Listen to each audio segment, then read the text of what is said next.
Kiai Haji Imaduddin Utsman Al-Bantani luncurkan buku Fakta Historis Utsman bin Yahya menurut sumber primer. Ini merupakan salah satu buku yang dipublish terbaru oleh Kiai Imad, di samping beberapa buku lain yang insya Allah akan menyusul.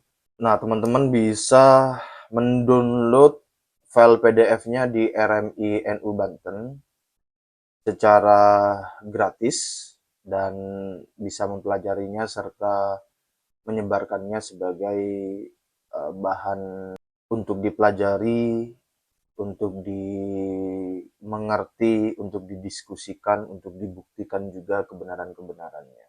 Saya memperoleh informasi dari Keimat sekitar kalau tidak salah 2 atau 3 minggu yang lalu, beberapa buku yang akan dipublikasikan oleh Keimat, dan salah satunya adalah buku ini tentang Utsman bin Yahya berdasar atau menurut sumber primer.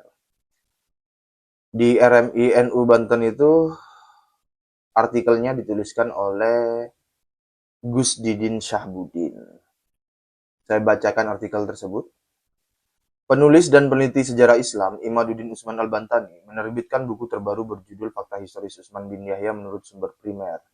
Buku setebal 108 halaman yang diterbitkan oleh Nahdlatul Ulum Banten pada Mei 2026 ini mengangkat kajian kritis mengenai tokoh Sayyid Utsman bin Yahya dengan pendekatan historiografi berbasis sumber primer.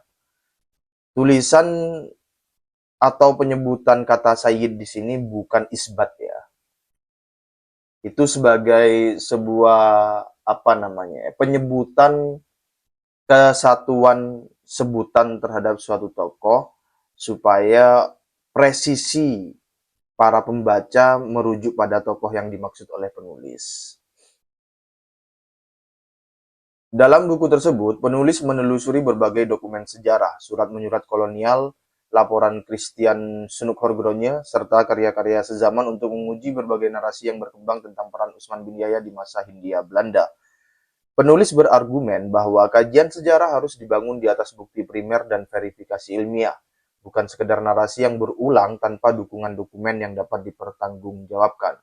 Menurut Kiai Haji Imaduddin, buku ini hadir sebagai kontribusi bagi pengembangan sejarah kritis di Indonesia.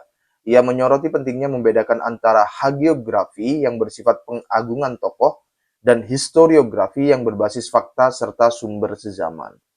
Selain membahas Utsman bin Yahya, buku ini juga mengulas posisi sosial politik klan Ba'alwi di Nusantara berdasarkan sejumlah arsip dan penelitian sejarah yang menjadi rujukan penulis. Buku Fakta Historis Utsman bin Yahya menurut sumber primer diterbitkan oleh Nahdlatul Ulum Banten dan ditujukan untuk kalangan akademisi, peneliti, mahasiswa, serta masyarakat yang memiliki perhatian terhadap kajian sejarah Islam dan historiografi Indonesia. Penulis berharap karya tersebut dapat memperkaya diskursus ilmiah sekaligus mendorong budaya kritis dalam membaca klaim-klaim sejarah yang berkembang di ruang publik. Berikut buku Fakta Historis Utsman bin Yahya menurut sumber primer. Nah, ini covernya agak berbeda dengan cover yang dikirimkan ke saya 2 atau 3 minggu yang lalu. Saya belum membaca buku ini, belum membaca PDF-nya ya secara penuh, secara detail juga belum. Sekedar sekilas-sekilas saja, tinjauan-tinjauan umum saja. Nah, sekali lagi silakan teman-teman bisa mendownloadnya di RMI NU Banten dan mempelajarinya serta menyebarkannya. Nah, baik. Itu buku yang pertama yang dirilis oleh Kiai Imad ya. Ada buku yang lain, yang kedua yang akan yang sudah dirilis oleh Kiai Imad, buku terbaru yang dirilis, yaitu berjudul buku YDNA Nabi Muhammad SAW hadirkan pendekatan genetika dalam kajian nasab Islam modern. Ini nanti saya akan bikinkan video terpisahnya.